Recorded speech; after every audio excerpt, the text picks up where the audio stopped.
the circuit. Well, it looks very much as though the incident that has brought out the pace car is in fact at Indianapolis. We're still unsure as to which car it is.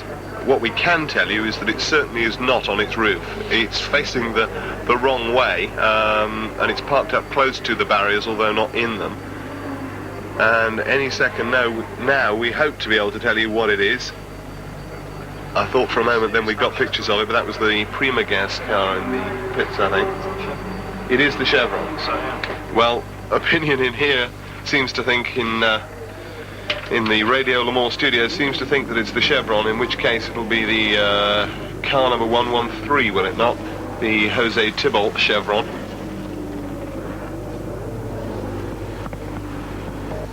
The pace car has obviously come in.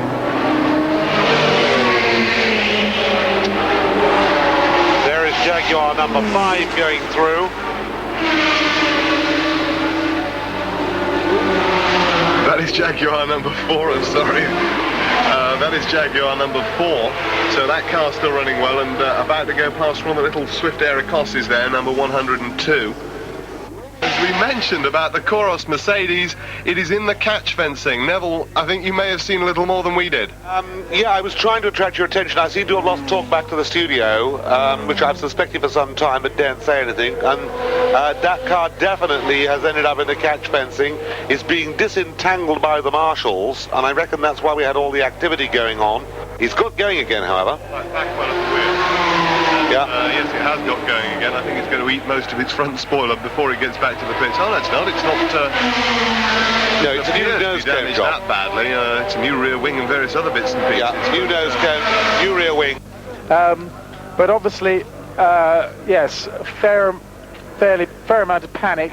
One or two little pieces of information particularly about the two Toyotas. Number 36, that was the Alan Jones car, ran out of fuel apparently. Small misunderstanding with the Japanese bosses, unfortunately, which didn't really realise how big the spare tank was, and it wasn't as big as they thought. And then number 37 finally succumbed to its engine overheating problems, which it's been suffering all along. Well, about to come into your sight, Bob, and to yours, Neville, there's a fair old ding-dong going on between 6 and 5, the two Jaguars, but not the two leading Jaguars, because 5, I think, must be a lap behind. They can't be this far apart on the road. Oh, he is a lap behind, and he'd like to be on the same lap. Well, here they come past your commentary point now. That isn't exactly in the plan at the moment. The game plan is not sort of to... is not be nice to your teammate time, quite obviously, but I think what it is the number 5 is hustling on a bit. He has a pit stop to come in the not-too-distant future, and would like a little bit more advantage over the Porsche, but I doubt that he will in fact get past the number 6 car. I think he'll probably sit there, and between the two of them they'll lessen the fuel situation a little bit for number 5 and probably enable him to pull away a little bit. But they are running in very close proximity, those two, at the moment.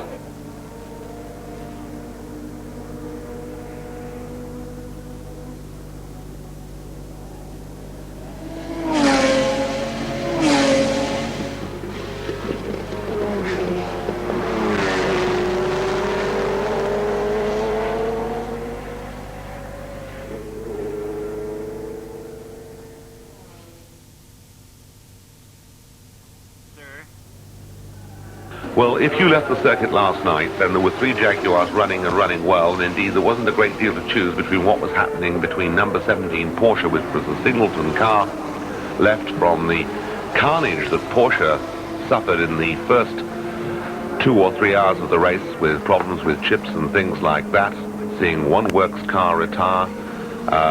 The other one we know, in fact, never started due to an accident in practice.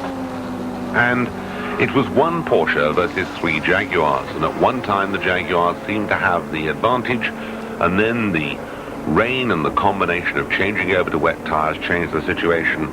And I was wondering what had happened to Joe Saward, who was doing this so well before, so I think I'll let him do it so well again. So Joe, you talk about it. We got as far as the fact that it was raining, and it seemed that at that time the choice on tires and everything else and pit stops favored the Porsche a little bit. Yes, well, Thank you, Neville, for throwing me into it. I can go on if you like. Oh, no, it's all right. I'll handle it, I think, maybe, almost. The Jaguar-Porsche battle that was going on at around 10:11 last night continued. The only casualty in that was just before midnight, James Weaver in the number 15 Porsche, the BLR car, had a rather disquieting experience as he braked for the Marsanne corner when he discovered that the rear of his car was actually on fire. And he slammed the brakes on as he went past the signalling pit and brought the car to rest up the track, jumped out as fast as he could. He described it to me in the early hours as I was in a demi-panic, which I think was a major understatement. But unfortunately, after he was out, it was no problem for him, but there were no marshals within easy reach of the car, and it was very badly damaged. After that, it was left to the One Works Porsche and the 3 Jaguars. This morning, at around about 10 to 3, one of those nasty hushes that comes over Le Mans when you know that something's happened but you're not quite sure what it is, struck the circuit and struck all the British, and struck particularly at Jaguar. The reason why was Jaguar had a car missing, and that car was Wyn Percy. And when all was beautiful, you were telling me, in fact, it was a lovely night, you were going down the straight, and then what happened? Well, the vibration level started just before, about 200 meters before the kink, and what turns out to be a puncture. They found, obviously Dunlop had been out and found fragments of the tyre, and they found the overheating and everything. But the thing let go completely just before the kink, and it literally did a 45-degree angle straight into the Armco, and then continued rolling, flying, barrel rolling, whatever it did. I don't really know too much about it, and ended up probably 250 meters round the corner. In other words, you were just driving along there, and it just happened just like that. I mean, there's nothing you can do in a situation like that. No, absolutely nothing. Thank God that they, A, went ahead and put up triple-layer Armco along there, and B, that the Tony Southgate design motor car is that strong. It's incredible. It just goes to show what an amazing team it is. I mean, they've built a wonderful car, but to survive something like that, I mean, really quite amazing. In fact, I think you're the first person, in fact, that I've actually heard who's been through something like that, and actually been here to tell the tale and not actually forgotten all about it, because a lot of people have had accidents, they forget all about them. You remember every bit of it. Yeah, I do. Going along upside down thinking, well, for God's sake, when the thing's going to land, you know, it seems to take forever just to come back down to earth again. Wyn Percy is fine. He jumped out the car, he said, I got out the car, took a look to see if there's anything coming, ran across the track, jumped over the barrier and sat down.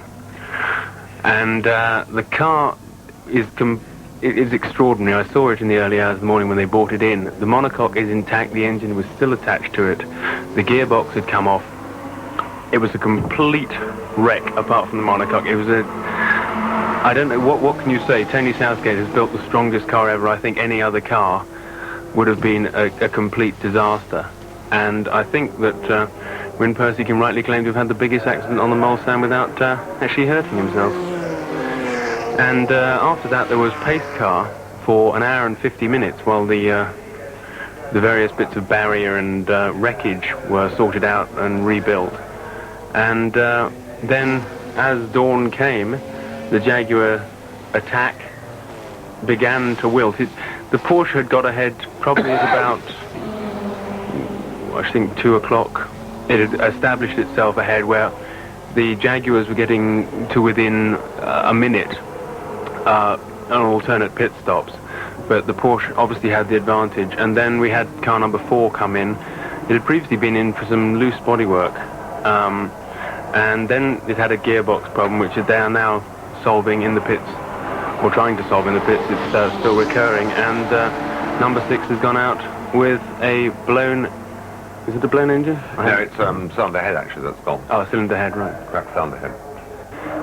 I'm in the Jaguar pit at the moment, and still they're now putting on. And if I look through one of the loops of the engine cover behind which I'm standing, they're putting the oil in. They've got the rear wing still to put on, and they've got the engine cover still to put on. So it's a little way away yet, I'm afraid, but not too far away. As you say, it's now taken 32 minutes and 10 seconds.